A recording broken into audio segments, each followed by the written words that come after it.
जय श्रीमन नारायण। जो टिप्पणी मैं देने जा रहा हूं वह रामानुज दास श्रीमन गट्टू वेणुगोपाल स्वामी द्वारा दी गई है। अध्याय 10 विभूति योग श्लोक 12।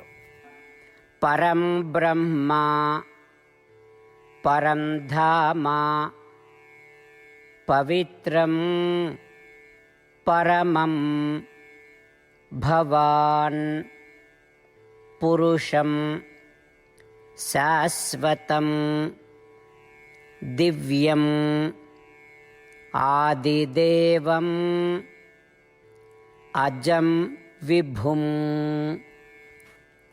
ओम। गीताचार्य श्री कृष्ण परमात्मा अर्जुन सहित हम सभी को विभूति योग सिखा रहे हैं। उस प्रक्रिया में अर्जुन श्री कृष्ण परमात्मा से इस प्रकार प्रार्थना कर रहा है। हे श्री कृष्ण, आप परब्रह्म सर्वोच्च दिव्य व्यक्तित्व हैं। हे श्री कृष्ण, आप परम ज्योति परम प्रकाश हैं। हे श्री कृष्ण, आप सर्वोच्च शुद्धिकारक हैं। हे श्री कृष्ण, आप शाश्वत हैं। हे श्री कृष्ण, आप एक हैं दिव्य पुरुष। आप आदि भगवान हैं। हे श्री कृष्ण, आपको कर्म से जन्म लेने की आवश्यकता नहीं है। इस प्रकार अर्जुन श्री कृष्ण परमात्मा से प्रार्थना कर रहे हैं। जिस प्रकार अर्जुन ने श्री कृष्ण परमात्मा को संबोधित किया, उसी प्रकार आइए हम श्री कृष्ण परमात्मा से प्रार्थना करें और अर्जुन के शब्दों को श्लोक के रूप में ज्यों का त्यों सुनने का प्रयास करें। परं ब्रह्मा परं धाम पवित्रं परमं भवान् पुरुषं शाश्वतं दिव्यम् आदिदेवम् अजं विभुम्। श्रीमन्नारायण करिष्ये वचनं तव। सर्वं श्रीकृष्णार्पणमस्तु। जय श्रीमन्नारायण।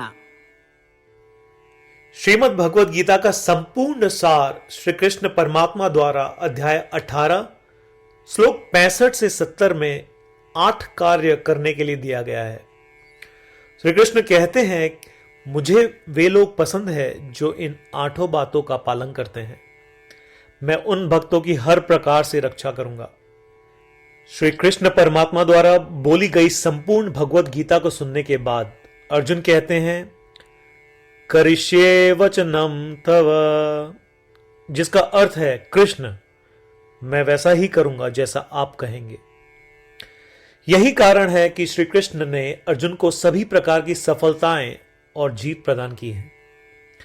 आइए परमात्मा को वचन दे कि हम इन 8 कर्मों का पालन करेंगे। ऐसी कोई पूजा, तप या यज्ञ नहीं है जो परमात्मा को यह शब्द देने से बढ़कर हो। मैं कहूंगा कि ये 8 प्रतिज्ञाएं हमें करनी चाहिए। कृपया आप सभी इन्हें अपने दिल और दिमाग में सोचें। इस प्रकार श्री कृष्ण को अपना वचन देते हुए आइए हम सभी श्री कृष्ण के सुंदर चेहरे को खुशी से चमकते हुए देखें और आनंद का अनुभव करें। जय श्रीमन नारायण। ये है हमारे 8 वचन। हमारा पहला वचन, हे श्रीमन नारायण, जैसा आपने निर्देश दिया मैं हमेशा आपका ध्यान करूंगा और आपके बारे में सोचूंगा।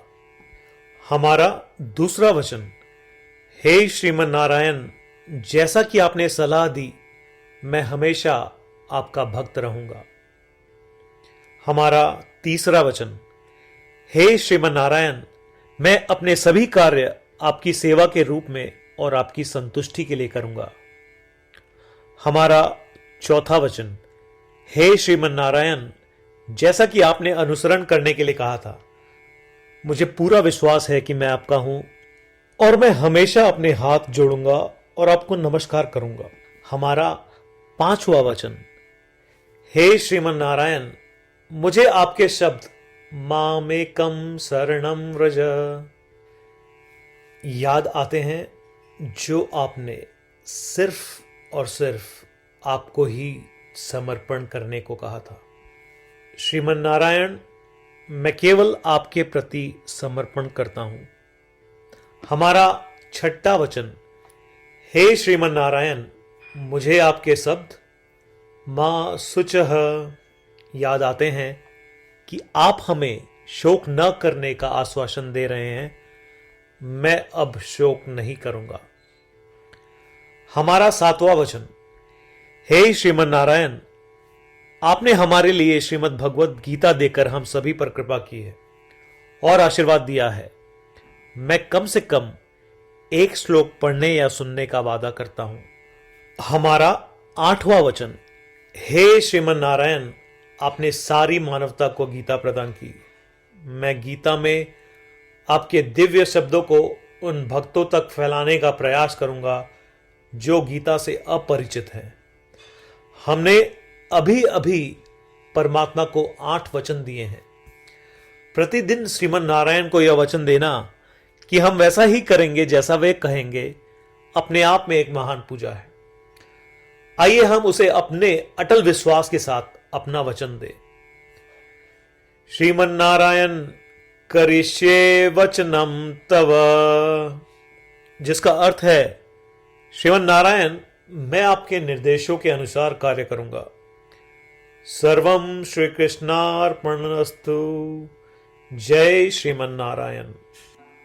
परं ब्रह्मा परं धामा पवित्रं परमं भवान् पुरुषं शाश्वतं दिव्यम् आदिदेवम् अजं विभुम्।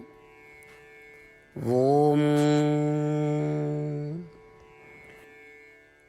परं ब्रह्मा परं धाम पवित्रं परमं भवान् पुरुषं शाश्वतं दिव्यम् आदिदेवम् अजं विभुम्। श्रीमन्नारायण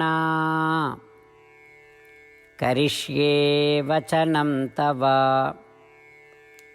सर्वं श्रीकृष्णार्पणमस्तु। जय श्रीमन्नारायण।